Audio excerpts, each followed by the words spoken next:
everyone, and welcome back to the Tank Encyclopedia channel. Another 2 weeks have passed, and fortunately, they've been quite quiet, allowing us to see to our usual business of writing and illustrating articles. The most important news has been the release of a new free poster on the 75th anniversary of the Normandy landings. You can find the free poster in a link in the description. For our archive section, we'll have a look at two little treasures unearthed by Andrew Hills. While researching through the original archive material for his new book on the lesser-known pioneer of armor, Rooks Crompton, Andrew went through various papers and notes related to the work of Major General Ernest Swinton. The first of these finds is a note from Swinton about the possible use of poison gas as an offensive weapon sprayed from a tank. The second is a cartoon drawing of a fictional design accurately and humorously summarizing some of the elements and challenges involved in tank design. These two items will not be included in Andrew's new book, as the focus will be on a different man, but these findings do illustrate the value of primary documents and the wealth of data which they can contain. When one thinks of armored vehicles, the Republic of Ireland is perhaps not the first to come to mind. Nonetheless, the small country has quite a history with armor, from its tumultuous birth in the early 20th century to the present day. Published by the Polish-based company Mushroom Model Publications, and written by Ralph A. Riccio, AFVs in Irish service since 1922, from the National Army to the Irish Defence Forces, covers every vehicle that has ever been used by the Irish military. Starting from the basic armored cars used in the 1920s, the outdated Churchills and Comets of the Cold War, right up to the modern force of Moag Piranha 3s of today. The book is a paperback with 184 glossy pages full of high-quality black and white photos and color photos. Each vehicle is covered in great detail in their own dedicated sections. This book is one of the best on the subject of Irish armor. If you have been looking to read more on this subject or enjoy reading about the military history of smaller countries, we recommend it.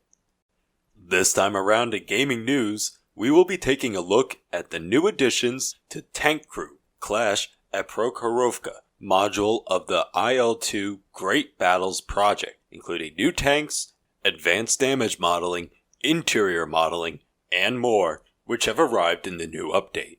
The main addition in this update is the new tank, the T-3476 UVZ 1943. Striking a balance between mobility, armor protection, and firepower, the T-3476 will be a very interesting vehicle to command with the Tank Crew module. Its gun will be capable of defeating even the heaviest of German vehicles present within the module, assuming that the commander is able to engage, utilizing the strengths of the vehicle, while its armor will be able to protect it from many of the weapons firing back at it. Along with the new vehicle, the previously added M4A2 and Panzer III Ost M will receive their fully modeled crew, including the commander of the Sherman being fully animated while utilizing the 50 cal mounted on top of the tank. The T-34 is also being added with its crew fully modeled, adding to the appeal. Along with the addition of new tanks and a fully modeled crew, there have been a bevy of improvements made to the module, including animated instruments and control switches, UI feedback for damaged vehicle components, the risk of fire when a vehicle is damaged, and powered traverse mechanisms with manual backups for the relevant vehicles, amongst many more.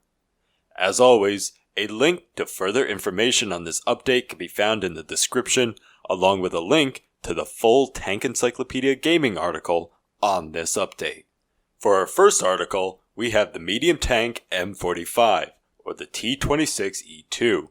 This variant of the M26 would be armed with the 105mm howitzer, the same gun that was mounted on some M4 Shermans. This howitzer has had some slight modifications made to it, such as a horizontal sliding breech block, 2 smaller recuperators, and a vertical stabilizer. To maintain turret balance, the mantlet has been thickened as well as the turret armor. In addition, internal ammunition stowage was changed to 8 separate bins perpendicular to the hull.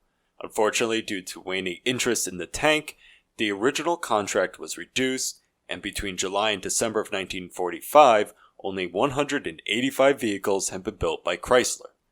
In May of 1946, it received its M45 designation and would only serve in combat in the Korean War, in the 6th Tank Battalion 24th Division. During the conflict, it saw use as mobile light artillery, but at the end of the conflict, howitzer-armed tanks were being phased out of the U.S. Army. It is generally believed that there are no surviving examples to this day. This article was written by Mark Nash and illustrated by David Bocale.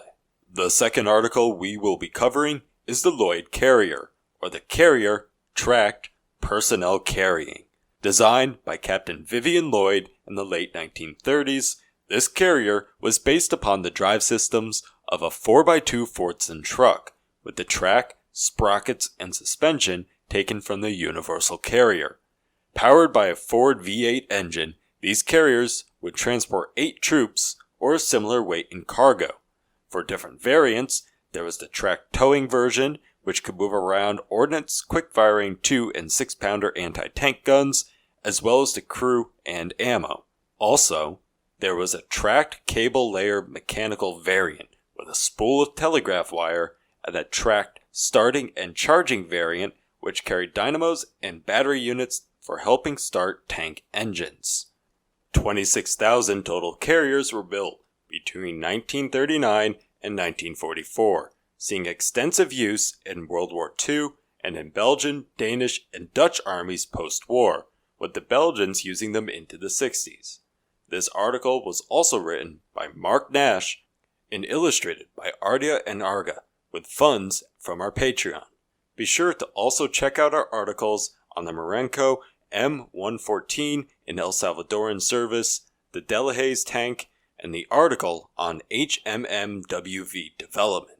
That's all for this report. Make sure to follow our website. We'll be releasing new articles on the regular. You can follow us on Facebook, Twitter, Instagram, or Reddit.